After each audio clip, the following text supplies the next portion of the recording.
in Philippians chapter 3, when we get there, Paul is going to say, you know what? I had a reputation. I built my life around my reputation. I was of the right tribe in Israel. I was a Pharisee. I had all the credentials. And then he said, but I've decided to scrap my entire reputation so I might know him. I count it all as lost. Right. That I might know him. 3:10. And so that's what we're after, is knowing Jesus. But this whole book can be summarized in this concept. If you're trying to exalt yourself, if you're trying to create for yourself a good reputation, if you're trying to create a sense of your identity apart from Christ, you need to actually trash that effort.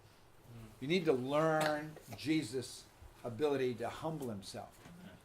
And so flipping back to Philippians, that was not meant to be a play on words. Flipping back to Philippians chapter 2 and verse 4, it says, don't just look out for your own personal interests. And the temptation in America is to be very self-centered, to live your life, to build your life around yourself. What do you like? What are your pleasures? What do you dislike? What are your comforts? What are your entertainments? What do you allow? What movies do you see? What swear words do you listen to? What have you accommodated yourself to? Do you look at porn? Do you watch things that you shouldn't watch? Do you say things you shouldn't say? Do you accept things, values you shouldn't accept? And what we tend to do is compromise the covenant. Well, that's why Israel went into captivity.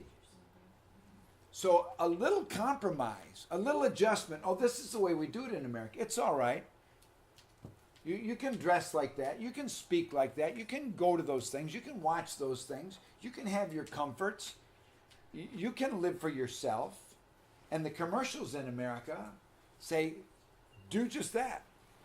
The old one is, go for all the gusto you can get, Live for yourself. But Jesus says, no, I could have been in heaven and just stayed there. I could have enjoyed my prerogatives as the creator of the world, but I took 7 steps down. And if you look at this passage, there are 7 steps down and 7 steps up.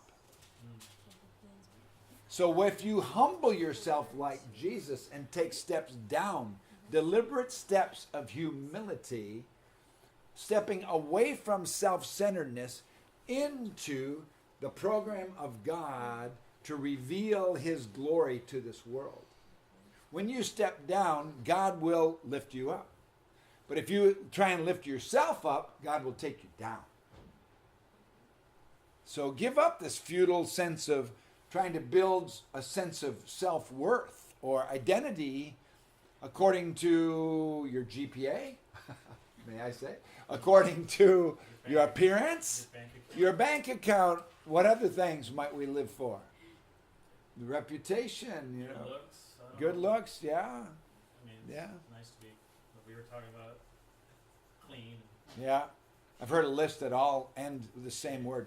Face, grace, place, race. You can build your identity around all those things.